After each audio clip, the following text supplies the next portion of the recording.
أعوذ بالله من الشيطان الرجيم. بسم الله الرحمن الرحيم. الحمد لله رب العالمين الرحمن الرحيم مالك يوم الدين إياك نعبد وإياك نستعين اهدنا الصراط المستقيم صراط الذين أنعمت عليهم غير المغضوب عليهم ولا الضالين.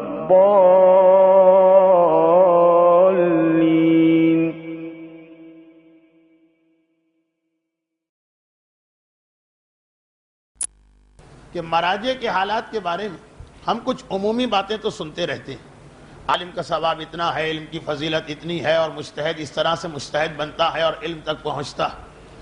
وہ ایک ایسی عمومی باتیں ہیں کہ وہ تقریباً آپ ہر مرجع کے حالات میں رکھ سکتے ہیں، صرف نام کی تھوڑی تبدیلی کے ساتھ۔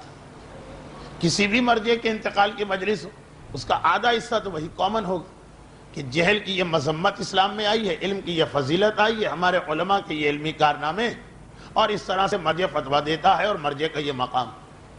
لیکن اس انداز کو تھوڑا سا میں نے اس دفعہ بدلنے کی کوشش کی کہ ایک طویل عرصے تک آغا خوئی کی تقلید کر کے اور اپنے تمام مسائل اور اعمال کا ذمہ دار ان کو قرار دے کے ہم نے جو ایک احسان حاصل کیا ان مرحوم کی جانب سے، اس کے تقاضے میں کچھ خاص آغا خوئی کے وہ حالات جو علماء اہل سنت کی تو اب عادت بن گئی کہ اپنے بزرگوں کے چھوٹے چھوٹے حالات کو بھی محفوظ کیا جاتا۔ ہماری قوم کیونکہ تحریر کی عادی نہیں ہے، تقریر کی عادی، اور تقریر میں یہ چیزیں بیان کرنا بہت مشکل ہوتی، اس لیے ہمارے بڑے بڑے مراجع کے انتہائی اہم حالات دنیا کی نگاہوں سے پنہا ہو گئے۔ دنیا تو چھوڑیں، خود ان کے تقلید کرنے والے اور ان کو ماننے والوں کی نگاہوں سے بھی یہ حالات پوشیدہ ہو چکے ہیں۔ اس جذبے کے ساتھ آغا خوئی کی زندگی کی کچھ چھوٹی چھوٹی باتیں بیان ہو رہی تھیں۔ کل تو آغا خوئی اور اساتذہ کا احترام اس عنوان سے گفتگو ہوئی۔ اب آئیے، جو 2 دن پہلے بلکہ 3 دن پہلے کی تقریر تھی، آغا خوئی کی زندگی کا ایک دن کس طرح سے صبح و شام گزارتے ہیں، وہ اسی عنوان کی ایک چھوٹی سی بات رہ گئی ہے، وہ آج آ جائے، اور اس کے بعد آغا خوئی کی سیرت کی کچھ جھلکیاں، کچھ آغا خوئی کی زندگی گزارنے کے طریقے۔ کیونکہ یہ تقریر 2 حصوں میں ہو گئی ہے، اس لیے آج میں 20 منٹ 25 منٹ سے زیادہ وقت نہیں لوں گا۔ آغا خوئی کی زندگی کا ایک دن صبح بیدار ہونے سے لے کے آدھی رات کے بعد بستر خواب پر جانے تک، یہ آپ نے سنا۔ اس کے اندر صبح کا جو سیشن 8 بجے سے لے کے تقریباً ظہر کی نماز تک، یہ آغا خوئی کا علمی مباحث کا موضوع ہوا کرتا تھا۔ دنیا بھر سے آنے والے خطوط جن میں مسائل دریافت کیے گئے ہیں، ان کے اوپر بحث و مباحثے کا سلسلہ جاری رہتا تھا، اور آغا خوئی کی نگرانی میں تمام سوالات کے جوابات لکھے جاتے تھے، اور اس کے بعد خود آغا پورے جوابات سننے اور دیکھنے کے بعد اپنی دستخط کر کے وہ مہر لگاتے تھے جو آغا نے کسی کو نہیں دی تھی۔ آغا گلپائگانی، امام خمینی اور دیگر مراجع کی جو مہر ہے، 2 قسم کی مہریں ہوتی ہیں، ایک ذاتی مہر اور ایک وہ کہ جو دفتر کا نظام چلانے کے لیے۔ تو تقریباً ہر مرجع کے یہاں ہمیں یہ نظر آتا کہ آپ مسائل پوچھیں یا کوئی اور، تو وہ دفتر والی مہر لگ جاتی ہے اور وہ کافی سمجھی جاتی ہے، اور شرعاً بھی اس میں کوئی حرج نہیں۔ لیکن آغا خوئی کے پاس جو چیکنگ کا سسٹم تھا، اس کی بنا پہ کیسا ہی خط کیوں نہ ہو، چاہے کوئی بہت ہی معمولی سی بات لکھی گئی ہو جو کلرک بھی جواب دے سکتا، آغا نے مہر ایک ہی رکھی تھی۔ دفتر والوں کے اختیار میں کسی خط پہ مہر لگانے کی اجازت نہیں، جس کا نتیجہ یہ کہ ہر خط چاہے کسی انتہائی معمولی سے مسئلے کے بارے میں کیوں نہ ہو، وہ آغا خوئی کی نگاہ سے ضرور گزرے گا۔ ہو سکتا ہے کہ اس کا ڈرافٹ آغا نے تیار نہ کرایا ہو، اتنا معمولی اس کا جواب ہو کہ کوئی بھی بچہ بھی لکھ سکتا، لیکن پھر بھی جواب کوئی بھی لکھے، جب تک کہ خود آغا خوئی اس کو پڑھیں گے نہیں، وہ آگے نہیں جائے گی۔ یہ آغا خوئی کی طرف سے از حد احتیاط کا تقاضا تھا، اور ہمیں مراجع کے ہاں یہ چیز نہیں ملتی ہے نہ ہی اس کے اندر شرعن کوئی قباحت غلط فہمی نہ ہو۔ البتہ یہ صبح کا سیشن کبھی کبھی آقا خوئی اس کو کینسل کر دیتے تھے۔ کینسل کرنا ان معنوں میں نہیں کہ آقا خوئی نے چھٹی لی، نہیں، 15-20 دن کے بعد یا مہینے میں ایک دفعہ وہ جو سوال و جواب کا وقفہ ہے اس کو بند کر دیا جاتا، یعنی جو روٹین سوال جواب، اور اگر کوئی اس وقت خاص مسئلہ فقہی اعتبار سے چل رہا ہو تو اس کے اوپر اپنے تمام اہم شاگردوں کو جمع کر کے، خصوصاً آقا سیستانی، آقا مرتضیٰ بروجردی اور آقا احمدی، اپنے خاص الخاص شاگردوں کو جمع کر ایک مرتبہ اس مسئلے پہ بحث شروع ہو جاتی ہے۔ مثلا امریکہ کے اعتبار سے ایک مسئلہ بہت پیچیدہ ہو گیا تھا، تو خود آقا خوئی کے بیٹے سید تقی خوئی نے مجھے یہ چیز بتائی کہ یہ مسئلہ جب اتنا پیچیدہ ہو گیا تو 3 دن تک آقا نے یہ صبح کا سیشن بند کر دیا تھا، اور صرف اس مسئلے کو لے کر اس کے تمام فقہی پہلوؤں پہ بات کی جا رہی تھی۔ مسئلہ تو آپ کے لیے سمجھنا مشکل ہے، لیکن خلاصہ یہ ہے کہ امریکہ، یہ دنیا چونکہ گول ہے اس لیے مکے کے الٹی طرف واقع ہے، یعنی مکہ چھپ جاتا ہے، امریکہ سے مکہ نظر نہیں آتا ہے۔ تو اب یہ مسئلہ کہ گول چیز ہے، اس میں قبلہ دائیں طرف سے بھی ہو سکتا ہے، بائیں طرف سے بھی ہو سکتا ہے، اور پھر دنیا کی گولائی کی بنا پر اور بعض مسائل کی بنا پر نقشے پہ دیکھیں تو امریکہ اور سعودی عرب کا قبلہ کچھ اور بنتا ہے، لیکن جتنے بھی ذرائع آمد و رفت ہیں، ہوائی جہاز و پانی کے جہاز، وہ کسی اور طرح سے جاتے ہیں۔ بہت ہی مختصر، آپ بات تو نہیں سمجھ پائیں گے کہ آدھے لوگ امریکہ میں نماز شمال کی طرف منہ کر کے پڑھتے ہیں اور آدھے لوگ جنوب کی طرف، تقریباً الٹا قبلہ ہو گیا۔ یہ مسئلہ زیر بحث آ گئے۔ اچھا، آج کی تقریر کے شروع میں جو جملہ میں نے کہا تھا کہ مجتہد کا کام ہے فتویٰ دینا کہ قبلے کی طرف رخ کرو، اب قبلہ کس طرف ہے یہ جغرافیہ کے لوگ بتائیں گے، لیکن مسئلہ یہ ہوا کہ امریکہ میں جتنے بھی جغرافیہ دان ہیں، آپ امریکہ کے علم سے کبھی متاثر نہ ہو، امریکہ والوں سے زیادہ کنفیوز کرنے والا کوئی شخص ہی نہیں۔ ہمارے علماء پہ یہ الزام لگایا جاتا، لیکن وہاں پہ ہر ریسرچ اسکالر دوسرے سے الگ رائے رکھتا، یہاں تک کہ یہ چھوٹا سا مسئلہ جس کا مجتہد سے تعلق نہیں، آپ جغرافیہ کے ماہر، آپ نے 7 اور 8 ڈاکٹریٹ کیے ہیں جغرافیہ کے اندر، امریکہ کی یونیورسٹی کا پورا جغرافیہ کا ڈپارٹمنٹ آپ کے ہاتھ میں، جس کو خط لکھا جا رہا ہے ہر ایک الگ جواب دے رہا ہے، کوئی کہتا ہے شمال کی جانب ہے مکہ امریکہ سے، کوئی کہتا ہے جنوب کی جانب، مسئلہ بڑھتا چلا گیا، بہت ہی پیچیدہ ہوتا چلا گیا، اور واقعاً آپ دیکھیں گے کہ یہاں بیٹھنے والے امریکہ سے زیادہ متاثر ہوتے ہیں، وہاں جو دیندار ہے وہ متاثر نہیں ہوتا۔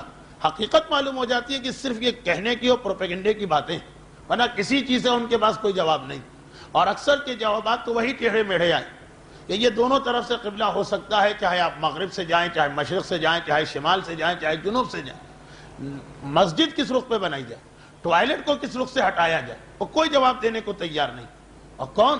وہ کہ جو دنیا کی قیادت کر رہے ہیں، اور خصوصاً سائنس میں تو وہ سمجھتے ہیں کہ ہم چو دیگری نیست، ہم جیسا دنیا میں کوئی نہ پیدا ہوا ہے نہ کوئی پیدا ہوگا، لیکن وہی بات کہ وہ اس انداز کا ان کا جواب ہے کہ مجھے بعض پرانے لطیفہ یاد آ جاتے ہیں کہ یہ بیان کیا جاتا کہ کسی عالم نے ساری زندگی بہت علم حاصل کیا، ساری زندگی خدمت کی، اور ایک اچھا خاصا اس کا مقام بن گیا معاشرے میں، لیکن بیٹا جو تھا، جو ایک عام مشاہدہ، باپ جتنا عظیم عالم تھا بیٹا اتنا ہی ناکارہ، نکمہ اور نالائق نکلا۔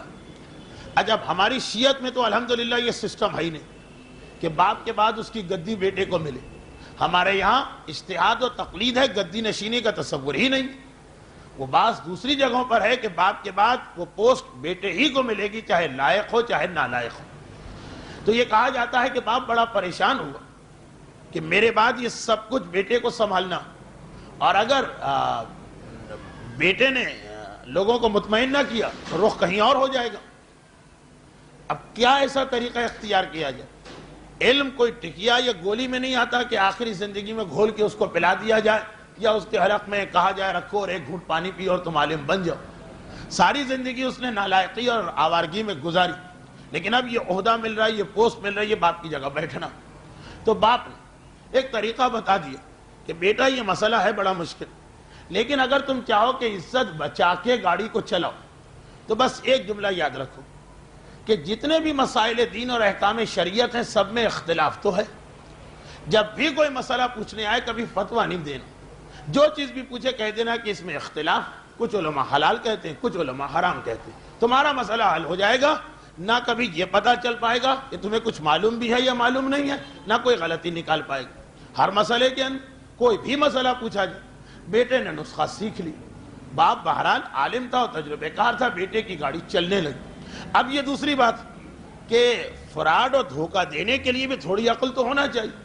بعض لوگوں نے بھانپ لیا کہ ایسا لگ رہا ہے کہ اس کو بس یہی ایک جملہ یاد ہے کہ جو مسئلہ پوچھا جائے، اچھا اب نماز کا، روزے کا، حج کا، زکوٰۃ کا، خمس کا، یہ سارے مسئلے، تاریخی جتنے مسائل، ہر چیز میں چل جاتا ہے. رسول کی بیٹیاں کا اختلاف ہے، کچھ یہ کہتے ہیں کچھ وہ کہتے ہیں. وہ واقعہ کس تاریخ کو اختلاف ہے، تاریخیں دو ہیں، کچھ لوگ کہتے ہیں اس تاریخ کو امام پیدا ہوئے، کچھ کہتے ہیں اس تاریخ. یہ جملہ ہر جگہ پھٹا رہا. مگر باقی لوگ جو ایک دفعہ آتے ہیں چلے جاتے ہیں، ان کو پتہ چل گیا. کہا کہ ایسا لگ رہا ہے کہ اس کو کچھ پتہ بھی نہیں ہوتا کہ میں کس وقت یہ کہہ رہا ہوں. بس باپ تو رٹا کے گیا. اس طرح طوطے یا مینا کو کوئی چیز رٹا دے تو وہ ہر جگہ وہی بولے گی. تو وہ پہنچ گیا اس کا امتحان لینے کے لیے اور کہا کہ یہ بتائیے کہ مسلمانوں میں اللہ کے بارے میں کیا نظریہ. کہا اس میں اختلاف ہے، کچھ کہتے ہیں ہے، کچھ کہتے ہیں کہ نہیں. اب یہ نقل کرنے کے لیے بھی یا فریب کرنے کے لیے بھی عقل تو چاہیے. اب کہنے کی ضرورت نہیں کہ اتنے جوتے پڑے کہ دماغ ٹھکانے آ گئے. یہ مسئلہ اس وقت ہم کو امریکہ میں نظر آ رہا. چھوٹی چھوٹی باتیں کہ بھائی آپ کھڑے ہیں نیو یارک میں، یہ بتائیے کہ مکہ اس کے مشرق میں ہے یا مغرب میں، کہاں ہے؟ ایک جواب دیجیے. لوگ ہمارے علماء سے کہتے ہیں کہ آپ کنفیوز کرتے ہیں کہ احتیاط کا لفظ لگا کر، اقوا کا لفظ لگا کر، گول مول بات کر، وہاں تو کچھ سمجھ میں بھی آتا. یہ ساری علمی باتیں ہیں، 1400 سال پہلے کے مسائل ہیں، یقین کون کر سکتا. مگر یہ جو پریکٹیکل باتیں، اس میں ہمیشہ دو جواب مل رہے تھے. چنانچہ امریکہ میں ایک طویل عرصے سے نمازیں بھی دو رخ پڑھی جاتی ہیں. عام حالات میں تو چلیں نبھ جاتی ہے یہ بات، لیکن جہاں پہ نماز جماعت ہو وہاں بڑا عجیب لگتا کہ پیش نماز ادھر نماز پڑھ رہا ہے، آدھے نمازی ادھر نماز پڑھ رہے، عجیب سا مذاق بن جاتا. یہ مسئلہ آغا خوئی تک پہنچا. پہلی دفعہ جب سوال کیا گیا تو وہی جواب دیا جو میں نے ابھی ان طالب علم کو دیا کہ ہمارا کام ہے فتویٰ بتانا. اب یہ کہ اس کے تعین اور تعین اہل خبرہ کریں گے، یعنی جغرافیہ کے ماہرین. مگر جغرافیہ کے ماہرین نے اور لٹیا ڈبو دی، مسئلے کو اور پیچیدہ کر دیا. تو اب بتایا آغا تقی خوئی نے کہ آغا خوئی نے اپنے ان تمام قریبی شاگردوں کو جمع کیا، حتیٰ ان علماء کو بھی بلا لیا کہ جو آغا کی اس کمیٹی میں شامل نہیں تھے. مگر جیسا میں نے کہا کہ سبھی یا آغا کے ڈائریکٹ شاگرد ہیں یا شاگردوں کے شاگرد، اور احترام بھی ہر ایک کی نگاہ. اور 3 دن تک دنیا کا ایک بہت بڑا گلوب لا کے رکھا گیا. 3 دن تک اس کے حوالے سے اس پر بحث ہوتی رہی. اس دوران سوال جواب، مسئلے مسائل، اس سب کو پینڈنگ میں ڈالا جاتا رہا. یہ تو ایک مسئلہ امریکہ کا گیا. پھر 3 دن کے بعد آغا نے اس بارے میں ایک فتویٰ دیا جو امریکہ میں لوگوں کی سمجھ میں آنا ذرا مشکل ہو گیا، لیکن خیر وہ ایک الگ بحث. تو اس طرح سے اکثر ہر 2 مہینے 2.5 مہینے کے بعد ایک علمی مذاکرہ آغا کے گھر میں ضرور ہوتا، اور اس میں کمیٹی کے علاوہ جو باقی علماء بھی نجف میں ہیں جو مرجع بن رہے ہیں ان سب کو بلا کے بحث و مباحثہ کیا جاتا. اور جیسا کہ میں نے کل کہا کہ آغا خوئی کے پاس 2 چیزیں ہمیں خصوصیت سے نظر آتی ہیں، بلکہ آغا نے کہا کہ علم بھی میں نے اسی طرح حاصل کیا. ایک اپنے اساتذہ کا احترام، ایک اپنے معاصر علماء کی عزت. یہ ایک بہت بڑا مسئلہ، اساتذہ کا احترام اور ہم عصر علماء کی عزت. عام طور پہ یہی 2 چیزیں ہیں جہاں شیطان اس کو دھوکے میں ڈالتا ہے جس کا کوئی مقام بن جاتا کہ آپ کبھی بھی کسی کو اپنا استاد نہ مانو ورنہ شاید تمہارا مقام کم نظر آ جائے. میرے مولا کا جملہ یہی تو ہے کہ 3 چیزیں ایسی ہیں جس میں آدمی کو کبھی حیا نہیں کرنا چاہیے. ایک مہمان کی عزت اور اکرام، دوسرا باپ اور استاد کے لیے کھڑے ہو جانا، اور تیسرا اپنے حق کا مطالبہ ولو یسیرہ، چاہے حق بہت معمولی ہی کیوں نہ ہو. تو آغا خوئی کے ہاں یہ شیطان کے 2 فتنے جو ہر ایک کے کان میں پھونک جاتا کہ اب تم اتنے بڑے ہو گئے، اب کون تمہارا استاد اور کون تمہارا محسن، تم تو ان سے کئی ہزار گنا آگے نکل چکے ہو. اس کے نتیجے میں ہم نے دیکھا بھی کہ بعض علماء نے نام لینا مناسب نہیں، شہرت بھی ان کی بہت زیادہ، اکثراً انکار کر دی.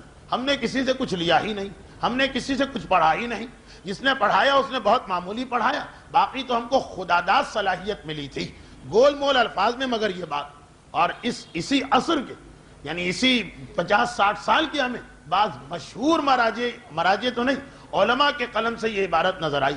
ایک بہت بڑا مسئلہ آقا نے نہ صرف یہ کہ اس احترام کو برقرار رکھا بلکہ اعلان کیا کہ میں نے جو حاصل کیا جوتیاں اٹھا کے حاصل کیا. اور دوسرا مسئلہ ہوتا اپنے زمانے کے علماء کی عزت کرنا. ہم عصری کا امتحان سب سے بڑا امتحان ہوتا. آدمی ہر ایک کے مقام کو مان لیتا لیکن اپنے زمانے والے کے مقام کو کیسے مانا جائے. تو اس میں بھی ہم دیکھتے ہیں کہ آغا خوئی اور آغا محسن حکیم، آغا خوئی اور آغا اصفہانی، یہ تقریباً ایک زمانہ.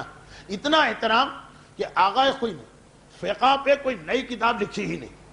پوچھا بھی گیا کہ یہاں ہر آدمی آتا ہے ایک نئی کتاب لکھتا، آپ نے کیوں نہیں لکھی؟ آغا ابو الحسن اصفہانی کی اپنی کتاب، آغا بروجردی کی اپنی کتاب، آغا حکیم. کہا کہ نہیں. جب اتنی اچھی اور بہترین کتابیں پہلے سے موجود تو مجھے اپنے علم یا قابلیت کا اظہار نہیں کرنا. کتابیں موجود ہیں، لوگ اس پر عمل کر رہے ہیں، تو اب اسی کتاب کو رکھ کر اس میں اپنے مسئلے ڈال دوں گا تاکہ پڑھنے والوں کو آسانی ہو جائے. ایک کتاب ایک دفعہ سمجھ میں آ گئی، اب اس کے بعد بار بار ہر مرجع کی نئی کتاب ایک مسئلہ ہوتا. میں بہت سنبھل کے بات کر رہا ہوں کیونکہ اس میں دیگر مراجع کی توہین نہ ہونے پائے. ہر آدمی کا اپنا ایک مزاج ہے. تو آغا خوئی نہ صرف یہ کہ پہلی بات یہ کہ گزشتہ 40-50 سال میں شاید آغا خوئی پہلے مرجع جنہوں نے نئی کتاب لکھنے سے انکار کر دی. ضرورت کیا؟ آغا حکیم ہے، ان کی کتاب ہے، ہم مانیں گے اس کتاب. آغا بروجردی کی توضیح ہے، ہم اس کو مانیں گے. آغا ابو الحسن اصفہانی کی وسیلۃ النجات ہے، ہم اس کو مانیں گے. اور دوسرا یہ کہ ہر 1.5-2 مہینے کے بعد آغا خوئی اپنے گھر میں صبح کا سیشن کینسل کر کے علمی مباحث و مذاکرہ رکھتے تھے. اور یہ بھی ایک بہت اہم چیز ہوتی کہ جہاں کسی مرجع کا تعلق درس اور تدریس سے کٹ گئے اس کا علم گرنے لگتا. علم جو ہے ایک ایسی صلاحیت نہیں کہ آ گئی تو آ گئی. علم لاپرواہی سے لیا جائے تو عالم ہو کر آدمی پھر جہل کی جانب جاتا. زیادہ توجہ دی جائے علم بڑھتا چلا جاتا. تو اس منزل پر آنے کے بعد بھی کہ جہاں آغا خوئی درس خارج نہیں دے پا رہے، آپ نے آغا خوئی کا پورا 24 گھنٹے کا جو نقشہ سنا، اس میں درس خارج کا وقت نہیں نکل پا رہا تھا. جب تک اس سن 80 تک آغا خوئی درس خارج دیتے تھے، پھر یہ سلسلہ کم ہو گئے مگر علم کم نہ ہونے پا. تو ان سارے لوگوں کو سلیکٹ کر کے اپنے یہاں بلاتے ہیں جن میں آغا سیستانی اور آغا علی بہشتی جیسے عالم تھے. جو میں نے کہا کہ آغا علی بہشتی وہ عالم مانے گئے کہ اگر وہ کہہ دیتے کہ میں اپنا رسالہ چھپوا رہا ہوں تو شاید تقلید کا مسئلہ بہت محدود ہو کے رہ جاتا. اس وقت ہمارے سامنے 7 مجتہدین کے نام ہیں جن کی تقلید ہو سکتی. میں عمدن یہ نام نہیں لے رہا ہوں کہ آپ اور کنفیوز نہ ہو، لیکن یہ کہا جاتا کہ اگر آغا علی بہشتی جن کا احترام خود آغا خوئی کرتے تھے، واقعہ چکا، وہ اعلان کر دیتے تو شاید یہ سمٹ کے صرف 2 یا 3 نام رہ جاتے. خیر وہ ایک جگہ ان سب کو بلاتے ہیں اور اپنا وہ جو علمی بحث کا سلسلہ وہ آغا خوئی 90 سال کی عمر میں بھی منقطع نہیں ہونے دیتے ہیں. اور کتاب کون سی رکھتے ہیں کورس کے طور پر؟ آغا محسن حکیم اور آغا ابو الحسن اصفہانی کی کتابیں. اس کے ایک مسئلے کو پڑھا جاتا. اور آغا سیستانی جیسے علماء سے مثلا آغا خوئی پوچھتے ہیں آپ اس میں کیا فتویٰ دیں، کیوں دیں گے، دلیلیں کیا ہیں؟ ایک مسئلے پر جس طرح کورس کی کتاب پڑھائی جاتی ہے. یہ آغا کے یہاں ایک خاص سیشن تھا. میں نے اس لیے اس کو بتانا مناسب سمجھا کہ ایک تو اس تقریر کا یہ جز جو 3 دن پہلے گزر، اور دوسرا اس سے آدمی کی عظمت کا بھی اندازہ ہوا کرتا کہ جو اپنے ہم عصر علماء کی اتنی عزت اور احترام کرے کہ ان کی کتاب کو کورس کی کتاب قرار دے کر اپنے بیٹوں اور اپنے شاگردوں کو پڑھائیں اور اس کو باقاعدہ اپنے مطالعے میں رکھیں. آغا محسن حکیم کی کتاب اتنی پسند تھی آغا خوئی کہ جب لندن علاج کے لیے گئے تو خاص طور پہ اپنے بیٹوں سے کہا تھا میرے سامان سفر میں یہ کتاب ضرور باندھنا. وہاں طویل عرصے گردے کا آپریشن تھا، طویل عرصے تک مجھے بستر پہ لیٹنا پڑے گا، تو یہ کتاب وہ ہے کہ جس کا میں مطالعہ کرنا چاہتا ہوں. پوزیشن ایسی ہوتی ہے بستر پہ لیٹ کر کہ قرآن اور حدیث کا مطالعہ مشکل ہو جاتا. ایک احترام ہے قرآن اور حدیث کا. تو یہ آغا خوئی کی یہ کتاب اتنی پسند کہ ہر وقت آغا خوئی کے ساتھ رہنے لگی، بستر پہ بھی لیٹ کے اسی کتاب کو پڑھا کرتے. یہ عام آدمی کے لیے شاید مسئلہ نہ ہو، لیکن جنہیں پتا کہ جب ایک عالم کا اسٹیٹس بہت بلند ہو جاتا تو اس کے لیے ایک بڑا نفس کا امتحان بن جاتا کہ وہ کیسے دوسروں کی عظمت کا اعتراف کرے. لیکن آغا خوئی نے کبھی بھی اس میں بخل سے کام نہیں لیا. اور آپ کو شاید یاد ہوگا کیونکہ بہت پرانی بات نہیں، ایران کی ایک انتہائی اہم شخصیت علامہ محمد حسین طباطبائی جن کی تفسیر ہے تفسیر المیزان، وہ فقہ کی جانب نہیں آئے، وہ فلسفے، منطق اور تفسیر کی جانب چلے گئے تو وہ اس علم کے مرجع مانے گئے. یہ آغا خوئی کے ہم درس رہ چکے، یعنی دونوں آغا نائینی کے درس 1920 سے 1930 تک ساتھ پڑھا کرتے تھے. پھر انہوں نے تفسیر لکھی، تفسیر میزان. واقعاً 1400 سال کی اسلام کی تاریخ کی اہم تفسیروں میں اس تفسیر میزان کو شامل کیا جاتا. فلسفے اور منطق کے ایسے نکات سے یہ تفسیر بھری پڑی کہ جو آج جتنے اعتراضات یورپ اور امریکہ سے ہو سکتے ہیں سب کا اس میں جواب. اچھا، جس وقت آغائے حسین طباطبائی یہ تفسیر لکھنا چاہ رہے تھے، اس سے کچھ پہلے آغائے خوئی نے بھی تفسیر لکھنا شروع کر دی تھی. خصوصی درس آغائے خوئی تفسیر کا دیا کرتے تھے اپنی جوانی میں. خود بھی ان کا جملہ ہے جو میں نے کئی مجلسوں میں پڑھا اس سال ثواب کی، کہ مجھے تمام علوم میں فقہ کے بعد سب سے زیادہ رغبت علم تفسیر سے تھی. اس کا ایک خاص اور اسپیشل درس دیتے تھے. تفسیر لکھنا شروع کی، یہاں تک کہ الحمد کے سورے کی تفسیر ہو گئی، جو اسلامک سیمینری نے چھپائی بھی ہے، تفسیر سورہ حمد. اسی دوران اطلاع ملی کہ آغا حسین طباطبائی بھی تفسیر شروع کر چکے ہیں، تفسیر میزان. یہاں بھی تفسیر چھپ گئی پہلی جلد، اور وہاں بھی پہلی جلد چھپ گئی. آغا خوئی کو وہ تفسیر اتنی پسند ہے کہ اپنی تفسیر کے سلسلے کو روک دیا. اچھا، اب جو خود تفسیر لکھی تو اس کے اندر پہلے صفحے پہ یہ وجہ لکھی ہے کہ میں آغا خوئی کی فیلڈ ہے فقہ اور اصول، اور مصروفیات جوانی میں تو اس بڑھاپے سے زیادہ تھی. بڑھاپے میں آپ دیکھ رہے ہیں کہ وقت نہیں ہے بات کرنے کا، تو جوانی تو کہا کہ میں تفسیر کی لائن میں نہیں آنا چاہتا تھا، لیکن اس لیے کہ جیسی تفسیر قرآن کی ہونی چاہیے آج تک نہیں لکھی گئی. مثالیں بھی دی کہ تفسیر لکھنے والوں نے اپنے اپنے انداز سے تفسیر لکھی. یعنی اگر کوئی عالم فقیہ وہ تفسیر لکھ رہا ہے جیسے شیخ طوسی طبیان، تو تفسیر کے اندر جہاں جہاں فقہی آیتیں وہاں تو بہترین تفسیر، باقی چیزیں اتنی اچھی نہیں. کوئی آدمی علم کلام کا ماہر ہے، علم کلام یعنی عقائد، تو قرآن میں جہاں جہاں عقائد کی آیتیں وہاں تفسیر بہترین تفسیر، یا فقہ کی آیتیں تو وہاں پہ بالکل ہی نامکمل تفسیر. کوئی اگر تاریخ کا ماہر ہے تو جہاں تاریخی واقعات ہیں وہاں تفسیر بہترین، باقی جگہوں پہ تفسیر دبی دبی نظر آ رہی. تو خود یہ جملہ لکھا کہ میں چاہتا ہوں ایک ایسی تفسیر جس میں قرآن کے ہر پہلو پر یکساں طریقے سے وضاحت کی جائے اور روشنی ڈالی جائے. اور اس کے بعد پھر یہ تفسیر لکھی. اسی دوران آغائے طباطبائی کی تفسیر میزان چھپ گئی. پوری تو نہیں، 20 جلدوں میں ہے، اس وقت صرف پہلی جلد کے چند صفحے چھپے تھے.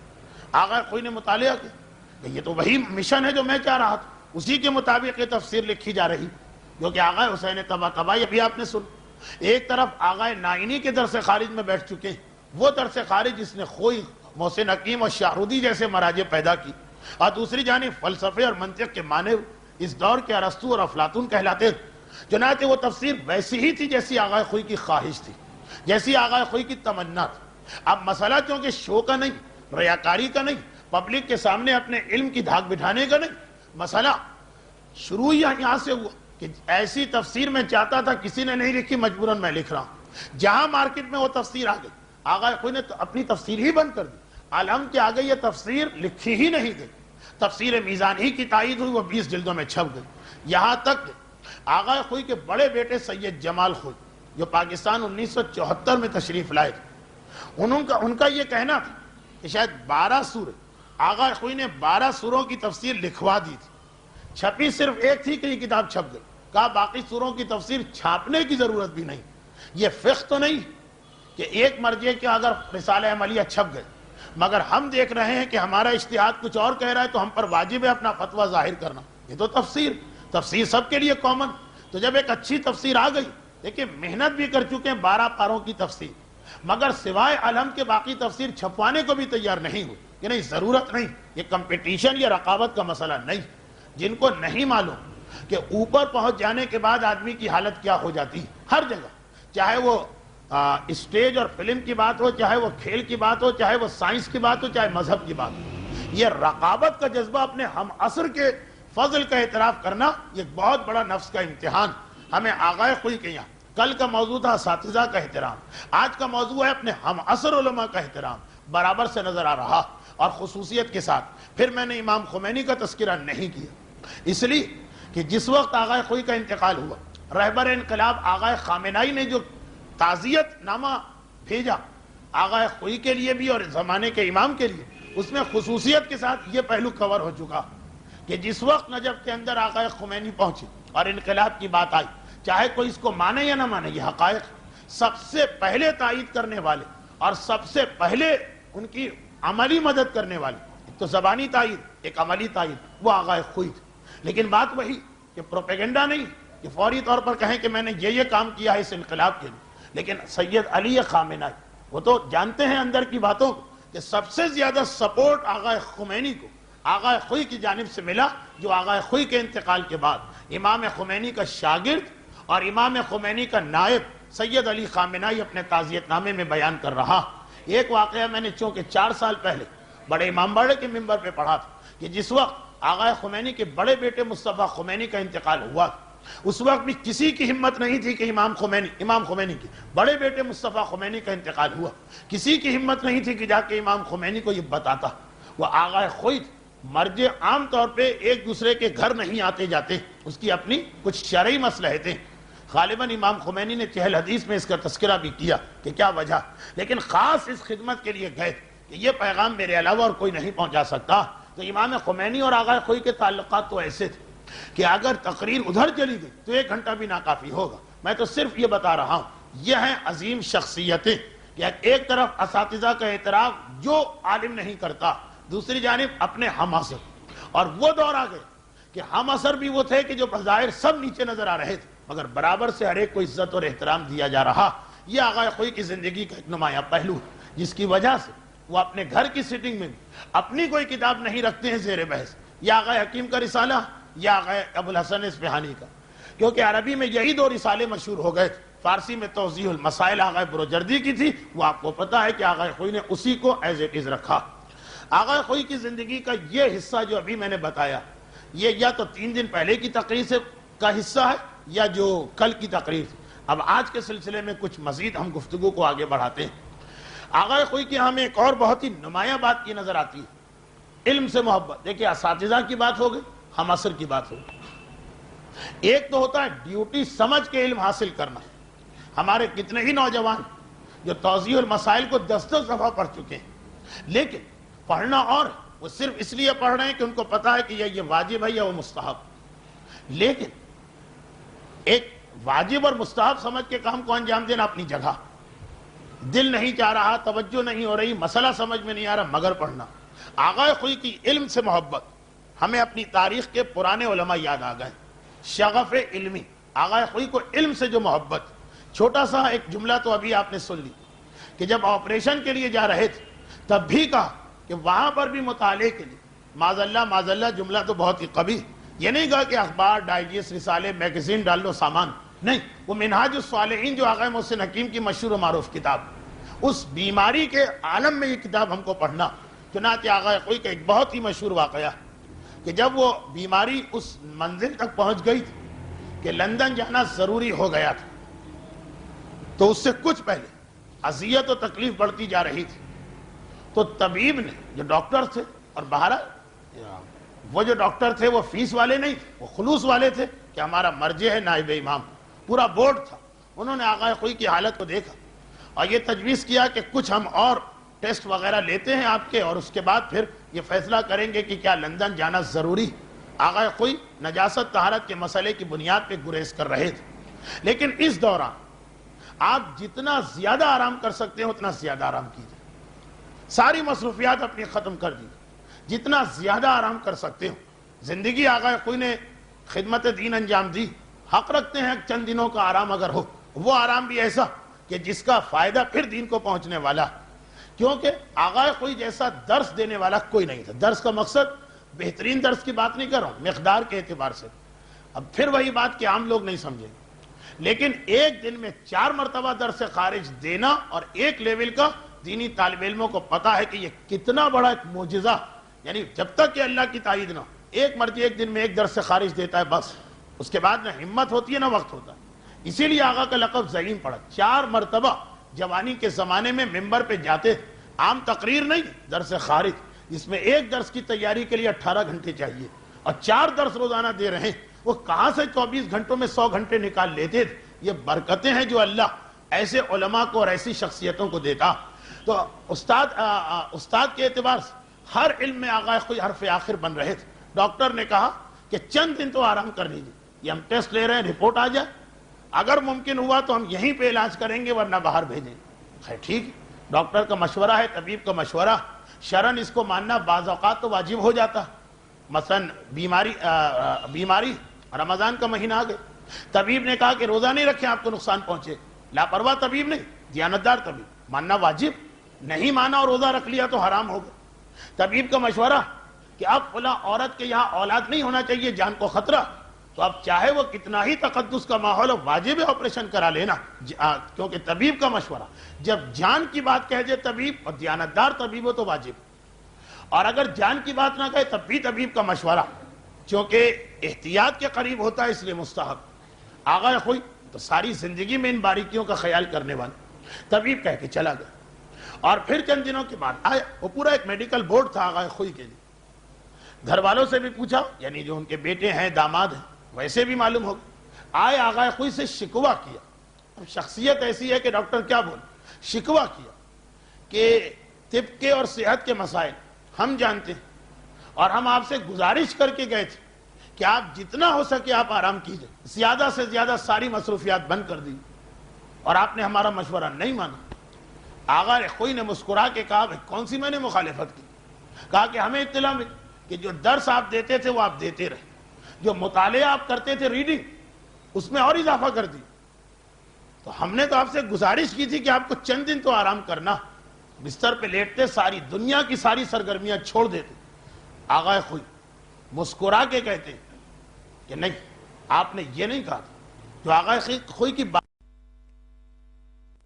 دقت نظر، آپ نے یہ نہیں کہا تھا بستر پہ لیٹ کے ساری دنیا سے قطع تعلق کر، آپ نے کہا تھا زیادہ سے زیادہ آرام کر۔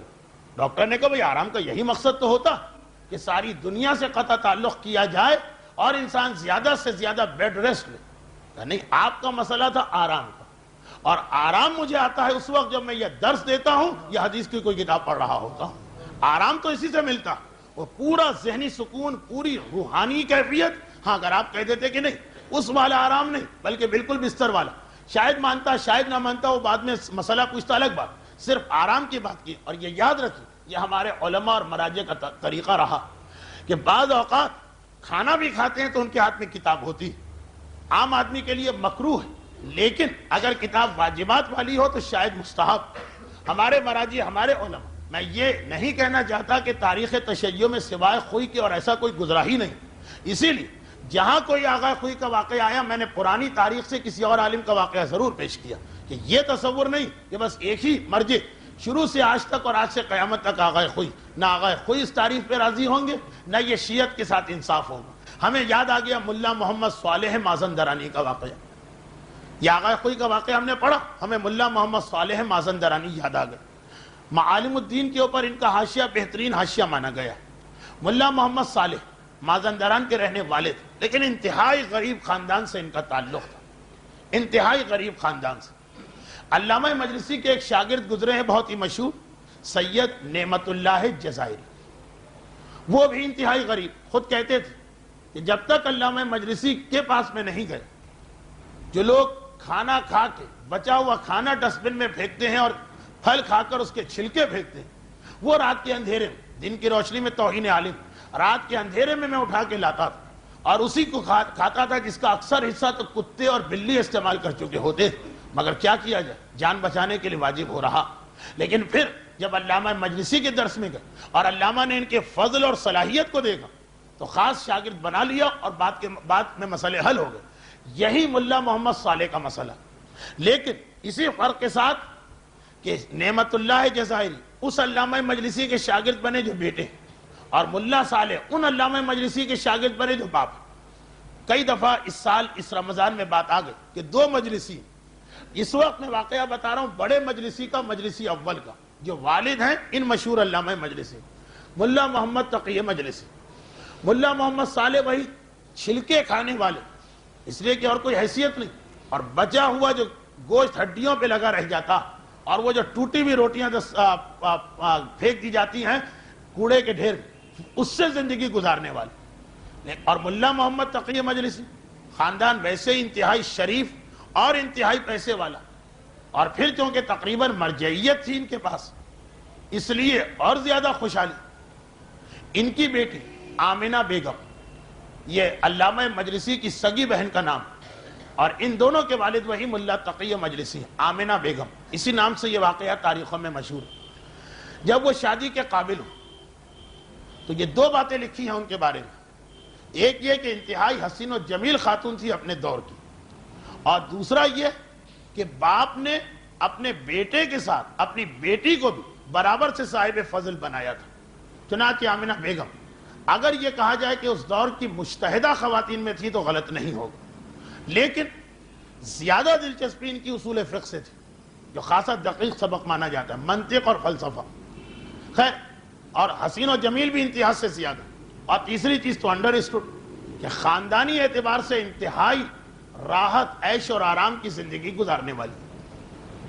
جب شادی کی عمر پہنچی تو میں اس سے پہلے بھی اس موضوع پہ کئی علماء کے حالات پڑھ چکا ہوں، وہ ایک الگ تقریر بن سکتی کہ بیٹی کی شادی کے موقع پر مجتہدین اور مراجع کس طرح سے شادی کا معاملہ آگے بڑھاتے تھے۔ شادی کس طرح سادگی سے کی گئی وہ ایک الگ بات ہے، لیکن رشتہ کس طرح آگے بڑھتا تھا تو یہی ملے گا۔ پہلے بیٹی سے بات کی، آمنہ بیگم سے، باپ براہ راست بات کر رہا، بیچ میں اپنی بیوی کو بھی نہیں رکھا، فقہی اعتبار سے بھی باپ ولی ہوتا ہے اپنی بیٹی، اور کہا بیٹی شریعت کا مسئلہ ہے، بیٹی خود مجتہدہ اور باپ خود ایک فقیہ، دونوں میں بات چیت ہو رہی، اور کہا کہ چند رشتے ہیں میرے سامنے، لیکن ایک رشتہ ایسا ہے جسے میں ترجیح دیتا ہوں، اگرچہ اس کے اندر ہر خرابی، ایک لڑکی کے اعتبار سے ہر خرابی، غریب گھرانے کی اور فاقہ کرنے والی لڑکی چاہتی یہی ہے کہ شادی کے بعد مجھے وہ عیش و آرام ملے کہ یہ ساری مصیبتیں میں بھول جاؤں۔ تو جو آلریڈی اتنے مالدار گھرانے کی، جس کا مسئلہ ہے کہ اگر وہ اپنے آپ کو بدلنا بھی چاہے تو 20-22 سال کی عادتیں بدلی نہیں جا سکتی۔ ایک تو غریب گھرانے کی لڑکی ہے جس کی عادتیں غربت کے ساتھ، پھر بھی وہ چاہتی ہے کہ نہیں مجھے ہر عیش اور آرام دنیاوی ملے، اور ایک وہ ہے کہ جس کے مسئلے کو شریعت اہمیت دیتی کہ نہیں میں اپنے شوہر سے خواہش نہیں کرنا چاہتی دنیا کی چیزوں کی، لیکن عادت ایسی پڑ گئی کہ ایسی نہ ہو تو اس کی طبیعت خراب ہو جائے گی۔ ایک تو وہ ہے کہ بنتی ہے وہ عورت، وہ جو آتی ہے ایسے گھر سے کہ جہاں کبھی ہاتھ کا بھی پنکھا نہ تھا، اور کہے کہ اسی کے بغیر تو مجھے نیند نہیں آتی، وہ تو کھلم کھلا۔ ایک یہ کہ نہیں زبان سے نہ بھی کہے تو انڈرسٹوڈ کہ جس نے اس طرح سے زندگی گزاری، اس معیار کی خاتون ہے آمنہ بیگم۔ باپ نے کہا کہ یہ رشتہ ہے، یہ رشتہ ہے، یہ رشتہ ہے۔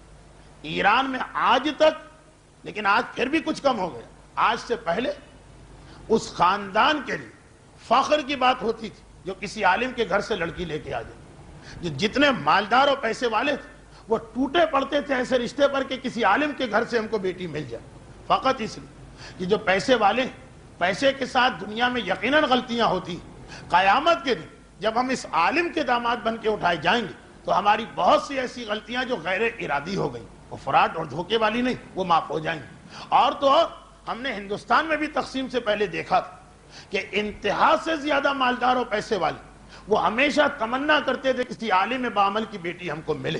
اودھ کے خاندان میں سے لے کر راجہ محمود آباد تک کے خاندان ہمیں اس کی مثال مل رہی کہ ناصر الملت جیسا عظیم مرجع، لیکن وہی فاقہ کشی والا، اور محمود آباد کا راجہ اپنے بیٹے کے لیے چاہتا ہے کہ نہیں ان کی بیٹی مجھے چاہیے، وہ جہاں قیامت کا احساس ہوتا۔ یہ ایک سلسلہ تھا، البتہ اب یہ سلسلہ بدلا۔ مولا کی ایک حدیث بھی کہ پیسہ برا، لیکن بدترین پیسے والا وہ جو غریب سے پیسے والا بنا۔ پیسہ بھی اس گھی کی طرح ہے جو کتا کھا لے تو کتے کو گھی کبھی ہضم نہیں ہوتا۔ پیسے کو برداشت کرنا بھی انسان سے ایک بڑی قربانی چاہتا۔ تو جو خاندانی پیسہ والا، پیسہ اس کا دماغ نہیں خراب کرے گا، پیسہ ہمیشہ نو دولتیے لوگوں کا دماغ خراب کرتا۔ تو اس وجہ سے یہ چیز بدل گئی، ورنہ جو محترم گھرانے جتنا پیسہ ہوگا اتنا ہی ان کو کسی عالم کے گھر کی بیٹی چاہیے۔ تو ایک سے ایک رشتے، اور عالم اگر علامہ مجلسی جیسا ہو، ایک سے ایک رشتے موجود، سارے رشتے پیش کیے باپ نے، مگر اب مشورہ بھی باپ کو دینا، اس لیے کہ گھر میں بیٹھنے والی عورت مجتہد بھی بن جائے تو وہ کیسے فیصلہ کرے۔ چنانچہ بات ہوئی ایک ایک رشتے پر، لیکن علامہ مجلسی یعنی بڑے مجلسی انہوں نے صرف اتنا کہا کہ بیٹی اس میں ایک رشتہ وہ ہے جس میں کوئی اور خوبی نہیں، یعنی نہ دولت، نہ کوئی مشہور گھرانہ اور خاندان، نہ ہی شکل و صورت میں کچھ بہتری، چلے باقی چیزیں چھوڑ کے اس کو لڑکی برداشت کر دو۔ بات اگر ہے تو صرف ایک کہ اس وقت میرے تمام شاگردوں علم کے اعتبار سے اور ذہانت کے اعتبار سے اور دین کی خدمت کے اعتبار سے اس جیسا کوئی نہیں. بیٹی نے جب کہا, بیٹی نے جب سنا, اب آگے کوئی ڈسکس ہی نہیں کرنا, فوراً راضی ہو گئی کہ بابا شادی ہوگی تو اسی سے ہوگی. اب مازندران بہرحال اصفہان والوں کی نگاہ ایک چھوٹا سا شہر مانا جاتا تھا, جہاں کے لوگ ویسے ہی ایرانی اصفہانیوں کی برابری نہیں کر سکتے. اب میں بہت احتیاط سے الفاظ منتخب کر رہا ہوں تو آپ کو مجھے میری زحمت کا اندازہ ہو رہا ہو. خیر, ہر اعتبار سے رشتہ غلط ہے سوائے علم کے. طے پا گئے, شادی ہو گئی, سیدھی سادی شادی ہوئی. اگرچہ بعض علماء کو اعتراض, اگرچہ بعض عوام کو اعتراض کہ سیدھی سادی شادیاں آپ لوگ بہت پڑھتے ہیں, لیکن ہم نے بعض علماء کے گھر میں دیکھا, ہمیں تو کہیں سیدھی سادی شادی نظر نہیں آئی. وہ ایک الگ مسئلہ. عمل تو صرف رسول اور امام کا حجت, اس پر بعد میں کبھی بحث. آرام سے شادی ہوگی, لیکن وہ شادی جس میں بارات نہیں جاتی, لڑکی کو بیاہ کے نہیں لاتے, یہ سارا سب کچھ تو وہاں ہوتا ہے جہاں لڑکے والوں کے پاس گھر ہو, جگہ ہو. یہاں تو مسئلہ یہ ہے کہ علامہ مجلسی کے والد, یعنی ان خاتون محترم سیدہ آمنہ بیگم کے والد ہی نے سارا انتظام کیا. چنانچہ ایک گھر چھوٹا سا لے کے دیا, وہاں پہ بیٹی پہنچائی اور داماد کو پہنچا دی. ملا محمد صالح اب وہ سوچ رہے ہیں کہ میں جس کے پاس کوئی چیز نہیں, اور عالم کا مسئلہ یہ ہے کہ وہ اپنے علم کو تو سمجھتا ہی کچھ نہیں, ان کے اعتبار سے تو ان کے پاس زیرو. دنیا کہہ رہی کہ ہاں علم ہے ان کے پاس, وہ تو اپنے آپ کو عالم بھی نہیں سمجھ رہے. چنانچہ سوچ رہے ہیں کہ لڑکی جو ملی ہوگی ایسی ہی ملی ہوگی, اور اس پر راضی بھی. علامہ مجلسی کے والد نے اپنی بیٹی کی تعریفیں کر کے رشتہ نہیں کیا, بلکہ شاید جملے نہیں ہیں لیکن جو طریقہ شاید کچھ برا ہی بیان کی. چنانچہ ان کے ذہن میں بھی یہ کہ میں ہوں کیا جو مجھے اچھا رشتہ ملے, بس انسان کا بچہ ہونا چاہیے, جو اکثر ہمارے ہاں عورتیں کہتی ہیں, یہ سوچ کے گئے. مگر جس وقت ہجلہ عرسی میں اپنی بیوی کے چہرے کو دیکھا, چونکہ دینی ماحول ہے اس لیے پہلی دفعہ دیکھا. ہمارے ہاں تو پتہ نہیں کہاں کہاں گھوم کے بھی آ چکے ہوتے وہ منگیتر, رنگ ساڑی میں اور کلفٹن میں اور کسی کول کارنر پہ اور طارق روڈ میں, وہ ساری چیزیں چھوڑ. اب دینی خاندان نے پہلی مرتبہ دیکھا, اور صرف پہلی ہی مرتبہ نہیں دیکھا, اصفہان کے عام مرد اور عورتیں بھی نہیں جانتے, صرف محرم کے آگے, محرم کے علاوہ کسی کے سامنے آنے کا سوال ہی پیدا نہیں ہوتا. اور محرم میں کون ایسا ہے جو اسلام کے محرم, ہمارے محرم نہیں ہے کہ منہ بولے کا رشتہ ڈالا ہر ایک کو محرم بنایا. جی نے اسلام کے جو محرم, ان میں کون ایسا ہوگا جو اپنی بہن کی یا بھتیجی کے حسن کی تعریف کرتا پھرے ہر جگہ پر, تو کسی کو معلوم بھی نہیں. دیکھا اتنی حسین و جمیل عورت, شہزادی بھی شاید ان کے سامنے ہیچ, بے اختیار مصلی پہ گئے. ویسے ہی نماز کا حکم ہے, شکرانے کی نماز ادا کر رہے. نماز ختم کی عادت, نماز ختم کی, اور ایک مرتبہ بے اختیار کتاب ہاتھ میں ہو گئی. عادت کے تحت جو انسان کام کرتا, اصول فقہ یہ کتاب اس کو کھول کے مطالعہ شروع کر دی. اب یہ علم سے جو محبت, ایسی حسین و جمیل لڑکی ملی, اور یہ شادی کی وہ پہلی رات جس کے بارے میں لڑکے اور لڑکیاں سالوں سے خواب دیکھ رہے ہوتے ہیں کہ کیسی حسین و جمیل رات ہوتی, مگر نہیں. وہ جب فطرت میں جو چیز شامل ہے, کتاب ہاتھ میں آ گئی. مصلی کے ساتھ ہی کتاب رکھی رہتی. کتاب کون سی, مفاتی وغیرہ نہیں, اصول فقہ کی کتاب, اور مطالعہ شروع ہو. ایسا مطالعہ کہ بھول گئے کہ میں دولہا ہوں, بھول گئے کہ کوئی میرا انتظار کرنے والی دلہن بیٹھی, بھول گئے کہ آج ہماری شادی کی پہلی رات.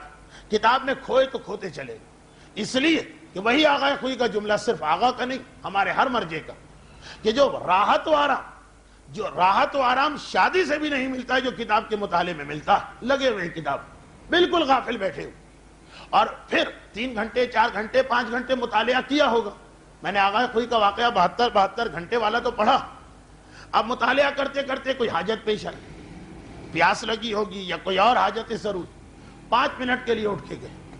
بیوی بستر سے اس سارا منظر دیکھ رہی, مگر بہرحال علامہ مجلسی کی بہن, بہرحال علامہ تقی مجلسی کی بیٹی سارا منظر دیکھ رہی, اور یہ بھی دیکھ رہی کہ میرے شوہر کا یہ مطالعہ وہ مطالعہ ہے کہ لگ رہا ہے کہ کسی مسئلے پہ الجھے. 5 گھنٹے ایک آدمی کتاب پڑھ, اور اس صفحے کو پلٹنے کی ضرورت پیش نہ, اس کا مطلب اس صفحے پہ کوئی ایسا پرابلم آ گیا کہ حل نہیں ہو رہا. اور ایسی خاتون کہ جو گھر میں بیٹھنے کے باوجود مجتہدہ, سمجھ گئی, خود خاموش بیٹھی رہی, کوئی کسی قسم کا نہ کوئی اشارہ, نہ کوئی آواز, نہ کوئی توجہ کھینچنے کی چیز, وہ اپنی جگہ. کسی کام سے شوہر اٹھ کے گئے, بستر سے اٹھ کے آئیں, اور جو مصلی تھا وہاں کتاب اٹھائی. یہ کتاب وہ ہے کہ جو ان خاتون نے کئی مرتبہ اپنے والد سے پڑھی. جیسے ہی وہ صفحہ نظر آیا سمجھ گئے کہ کیا مسئلہ ہوگا، کیونکہ اس کتاب میں اس صفحے پر ایک مسئلہ ہے جو بہت ہی مشکل مسئلہ مانا جاتا، جو حل نہیں ہوتا. خود بھی پڑھ چکی ہیں، اندازہ سمجھ گئے کہ اس مسئلے نے میرے شوہر کو پریشان کیا. قریب میں وہ قلم دوات رکھا، قلم اٹھایا، اس مسئلے کے نیچے کتاب کے آخر میں 3-4 لائنوں میں اس مسئلے کی تشریح کر دی، اور اس کے بعد کتاب کو اسی طرح واپس رکھا اور واپس آ گئے. اگر تصرف فی مال الغیر جائز نہیں، غیر کے مال میں تصرف کرنا، مگر پھر بھی یہاں 2 چیزیں. پہلی چیز یہ کہ مورخین نے کہا ہے کہ شاید کتاب بھی وہ کتاب تھی جو علامہ مجلسی ہی نے اپنے اس شاگرد کو دی تھی، کیونکہ جس کے پاس کھانے کے پیسے نہیں کتاب کہاں سے خریدی ہوگی، اور وہ تو ابھی بھی مراجع کتاب اپنی شاگرد کو دیتے، تو گویا یہ کتاب انہی خاتون کی تھی. اور دوسری بات یہ کہ اگر یہ یقین کامل ہو تو کسی کی کیا یقین، یہ فقہی مسئلہ، اب نہ سمجھیے کہ اب تک فقہ اسٹارٹ نہیں ہو، یہ بیچ بیچ میں آ رہی فقہی مسئلہ کہ یہ لوگ اکثر خصوصاً ہمارے نوجوان کہ ہمیں یقین ہے کہ فلاں کی چیز استعمال کریں گے وہ بالکل راضی رہے گا، پھر بھی کیا یہ واجب ہے کہ بار بار اجازت مانگے؟ اصل مسئلہ تو یہی کہ بار بار کیسے، بھائی گھر میں بھائی کے ساتھ ہیں، گھر میں ماں کے ساتھ ہیں، گھر میں باپ کے ساتھ، ساری چیزیں ان کے پیسے سے یا کامن چیزیں، لیکن کیا بار بار غلطی سے بھائی کے گھر میں گئے اور ایک کاغذ لینا پڑا تو بار بار پوچھنا پڑے گا، اور بار بار پوچھنا پڑے گا تو یہ تو بہت مشکل مسئلہ. تو وہاں جواب بھی آپ کو یاد ہوگا، یاد نہیں ہے تو ابھی سن لیجیے کہ دوسرے کی چیز استعمال کرنا، اگر آپ کو شک ہے تو بالکل استعمال نہیں کر سکتے، لیکن اگر یقین ہے کہ اگر بھائی کو اطلاع مل گئی، باپ کو اطلاع مل گئی، ان کو اعتراض نہیں ہوگا. اس میں بھی مسئلے کی 2 قسمیں. اس رمضان کے آخر تک میرا نام 2 قسموں پڑھ جانا چاہیے، اس لیے کہ کوئی چیز میں نے ایسی نہیں پڑھی جس میں 2 قسمیں نہ ہوں. تو 2 قسمیں ہیں اس مسئلے کے اندر. ایک کس مسئلے میں جب 100% یقین ہے کہ وہ مالک راضی، تب اس کے بعد یا تو آپ اس طرح استعمال کر رہے ہیں کہ چیز ختم نہیں ہو رہی، یا اس طرح استعمال کر رہے ہیں کہ چیز ختم ہو رہی. اگر استعمال ہے کہ چیز ختم ہو رہی، اس میں 100% یقین کے باوجود زبانی اجازت لینا پڑے گی. اب کیونکہ پانی کا استعمال ختم ہونا، شربت کا یا کوک کا استعمال ختم ہونا، روٹی کا استعمال ختم ہونا، یہ اس طرح کی کوئی چیز ہے، واجب ہے اجازت لینا. صرف 11 آدمیوں کے گھر سے کھانے کی اجازت ہے، وہ ایک الگ بحث ہے، لیکن وہ استعمال کی چیز ختم نہیں ہوگی. مثلا بھائی کے پاس وہ ڈائری تھی، اس میں کوئی نمبر دیکھنا تھا، 100% یقین ہے کہ وہ راضی ہوں گے، نمبر دیکھ کے واپس رکھ دیں گے، چیز ختم تو نہیں. کوئی کتاب تھی، اس کو پڑھنا تھا، پڑھ کے رکھ دیں گے، ختم تو نہیں. یا اسی طرح سے بستر پہ کسی 2 منٹ کے لیے بیٹھنا تھا، فون آ گیا، فون وہیں رکھا، بیٹھ کے سننا، بستر پہ بیٹھ کے اٹھیں گے، بستر ختم نہیں ہوگا. وہ چیزیں جو ہم استعمال کر لیں ختم نہ، اس میں اگر یقین ہے کہ مالک راضی تو زبان کی اجازت ضروری نہیں. لیکن جس میں یہ یقین ہے کہ مالک راضی، پھر بھی چیز ایسی ہے جو ختم ہو جاتی، اس میں زبان سے پوچھنا پڑے گا. اچھا، اب یہی مسئلہ کہ یہ کتاب یقین ہے بیوی کو کہ شوہر راضی ہو، مگر وہ والا استعمال کہ کتاب ختم نہیں ہو، اس لیے اگر شوہر کی بھی کتابیں تو مسئلے میں اشکال نہیں. یہ جملے میں نے جان بوجھ کے کہے کہ کتابوں میں بھی اس جملے پہ یہ اعتراض آ گیا کہ کہیں گناہ تو نہیں ہو رہا. نہیں، گناہ نہیں. ہاں، وہ جو بیویاں شوہر کی جیب سے پرس نکال کے پیسے غائب کر دیتی ہیں، وہ استعمال جائز نہیں ہے، چاہے یقین بھی ہو. نوٹ کا استعمال ختم ہو جانا وہ نہیں چلے گا. یہاں پہ ہماری خواتین آمینہ بیگم کا آدھا واقعہ سن کے نہ دوڑ پڑیں آج جیبوں کی صفائی پر، وہ الگ مسئلہ ہے، یہ الگ مسئلہ ہے. اچھا، اب آئیے اصل واقعے پر. یہ لکھ کر واپس آ کے بیٹھ گئے. اچھا، واپس آئے ملا صالح، اور جب مسئلہ حل نہیں ہوتا تو آدمی کے دماغ میں وہی مسئلہ چکر لگا رہا ہوتا. وہ کھانا کھائے، وہ پانی پیے، وہ دوست سے بات کرے، وہ کہیں بھی وضو کرے، وہ بیت الخلا جائے، وہ مسئلہ گھوم رہا ہوتا. تو گئے اور 5 گھنٹے سے مسئلہ حل نہیں ہو رہا، وہی ذہن میں جس ضروری کام سے گئے تھے واپس آ کے کتاب کھولی، مسئلے پہ نگاہ پڑی، پھر ایک مرتبہ مسئلہ حل نہیں ہوا. لیکن یہ کیا، اس پہ نشان لگا ہوا، دیکھا نیچے نشان کی تفصیل، تو 2 یا 3 لائنوں اس پورے مسئلے کو حل کر دیا. بیوی نے جو 5 گھنٹے سے شوہر کا وقت لے رہا، گھبرا کے دیکھا کہ یہ کس نے لکھا ہو. بہرحال عالم ہے، مرجع ہے، مجتہد، سمجھ تو گئے کہ اس گھر میں کون. بے اختیار اپنی بیوی کے پاس آئے. بیوی کا حسن ایک لمحے کے لیے دل میں شکر خدا پیدا ہوا، لیکن اس حسن نے شوہر کو کھینچا نہیں. بیوی علامہ مجلسی کی بیٹی اور دوسرے مجلسی کی بہن، اس رشتے کی اہمیت نے بھی شوہر کو کھینچا نہیں بیوی کی طرف. پھر رات، شادی کی رات، اس جذبے نے بھی نہیں کھینچا. لیکن علمی مسئلہ حل ہوا، بے اختیار بیوی کے پاس جا رہے ہیں اور بات شروع ہو رہی کہ کیا یہ تم نے لکھا، اور جو بھی جواب دیا، جب یہ پتا چلا کہ میری بیوی تو اس معاملے میں اس وقت مجھ سے بھی زیادہ، ہاں بعد میں ملا صالح مازندرانی ایک عظیم شخصیت بنے، تو پھر ایک مرتبہ شکر کے سجدے میں گر پڑے اور یہ طولانی شکر ہو گیا۔ یہ ہے ہمارے علماء کا علم سے محبت کرنا۔ ہجلہ عروسی میں بیٹھ کر دیکھیں، یہاں تک کے واقعات سن لیتے ہیں کہ پتا چلا کہ تمہاری شادی ہو گئی ہے، یہ آدمی کہیں اور پایا گیا، مگر ہجلہ عروسی میں چلا جا، بیوی حسین و جمیل بھی ہو، ایک تو وہ بیوی ہوتی کہ جس کی شکل ہی ایسی ہے کہ اس کی بنا پہ کہیں نہ کہیں آدمی کو پناہ ڈھونڈنا، وہ نہیں ہے مسئلہ، حسین و جمیل عورت، ایک تو وہ بیوی ہے کہ مثلا زیادہ دیندار ہے، مسائل جانتی، شوہر سے پوچھے کہ اتنا بتا دیجیے آپ کے خاندان میں کس کس سے پردہ کرنا، شوہر کہے تیری شکل ایسی ہے کہ مجھ سے تو پردہ کر لینا، باقی تمہاری مرضی، تو وہ والی بیوی تو نہیں، حسین و جمیل عورت، اس کے باوجود جب کھینچے بیوی کی طرف تو علم کی وجہ سے یہ شغف علمی، آغا کوئی نہ پہلے مرجع ہے نہ آخری مرجع، یہ ایک نسلن بعد نسلن شیعت کے اندر یہ چیز منتقل ہو رہی، یہ شغف علمی ان ڈاکٹرز کو لاجواب کر رہا کہ آقا نے کہا آپ نے صرف آرام کہا، طریقہ نہیں بتائے۔ یہ فقہ کا بھی مسئلہ کہ شریعت اگر کوئی واجب چیز بتائے طریقہ نہ بتائے تو اس سے پوچھا جائے گا، میرا آرام ہے کتاب پڑھنا، میرا آرام ہے مطالعہ کرنا، میرا آرام ہے اپنے شاگردوں کو زیادہ سے زیادہ درس دینا۔ ایک یہ بہت نمایاں چیز ہمیں آقا خوئی کی زندگی میں نظر آئی، مگر وقت اتنا گزر گیا کہ اب باقی چیزوں کو چھوڑنا ہی پڑے گا۔ پتہ نہیں کیا بات ہے کہ موضوع اتنا زیادہ کیوں پھیلتا جا رہا، شاید ایک وجہ یہی کہ میں تاریخ تشیع کو پیرالل چلا رہا ہوں اس کی وجہ سے، لیکن وہ صرف اس لیے کہ لوگ یہ نہ سمجھیں کہ ہمارے پاس پوری تاریخ جو تھی وہ بنجر ہے، اس معاملے میں صرف ایک مرجع ایسا گزرا نہیں، یہ پوری تمام مراجع کا یہی طریقہ کار، جن کے بارے میں پڑھا جائے جن کے بارے میں نہ پڑھا جائے۔ البتہ آخری جو واقعہ آپ نے سنا اس کے اعتبار سے میرے خیال میں یہ خود ایک مستقل تقریر بن گئی کہ شادی کس انداز سے کی جائے اور کس قسم کی لڑکی شوہر پر توجہ دے اور کون سی لڑکی کو شوہر جو ہے اپنے لیے پسند کرے۔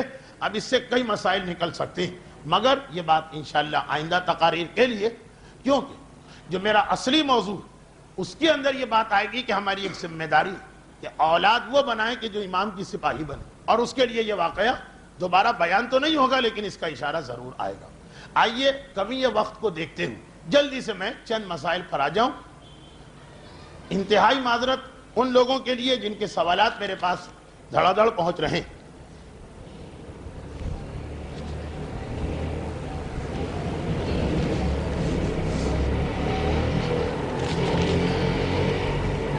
بہرحال پتہ نہیں یہ سوال یہ کیا گیا ہے کہ مذاق کے طور پہ کسی کو جمال گھوٹا کھلا دیا جس سے اس کو موشن آنا شروع ہو گئے، کیا یہ حرام ہے یا جائز؟ عبارت جو لکھی گئی ہے تحریر میں پختگی، یہ نہیں لگ رہا ہے کہ 5ویں یا 6ٹھی کے کسی بچے نے لکھی، تو یا تو یہ سوال بھی بالکل مذاق کے طور پہ کیا گیا، اور اگر اس قسم کے لوگ مذاق کرتے ہیں تو اب تو کچھ کھانا پینا مشکل ہو گیا مجلسوں کے اندر۔ تو اگر ایسا کوئی مذاق ہے تو یہ کوئی ایسا نہیں ہے کہ جس کے بارے میں کوئی بتانے کی ضرورت، سراسر یہ حرام اور گناہ، یہاں تک کہ وہ آدمی راضی بھی ہو تب بھی جو انسان کے لیے خودکشی حرام ہے، خالی خودکشی حرام نہیں، یہ کسی کو اجازت دینا بھی کہ تم مجھے تکلیف میں زحمت میں مبتلا کر سکتے ہو، شاید یہ وہ والا مذاق ہو کہ فریق راضی بھی ہے تب بھی نہیں چلے گا۔ ویسے جیسا آپ نے بتایا اس سے تو لگ رہا ہے کہ اس کو اطلاع نہیں دی، یہ تو سراسر حرام ہے، چھوٹا موٹا حرام بھی نہیں، گناہ کبیرہ میں سے ایک گناہ۔ دوسرا سوال یہ ہے کہ پردے دار عورت پر اچانک نگاہ پڑنا کس زمرے میں آئے گا؟ یہ اتفاق کے زمرے میں آئے گا، جس کا گناہ نہیں ہے فوراً نگاہیں نیچی کر لیجئے یا نگاہیں پھیر لیجئے اور آگے بڑھ جائیے۔ آخری سوال، میں طالب علم ہوں، میرے باپ کا روزگار حرام ہے، میں کس طرح سے زندگی گزاروں؟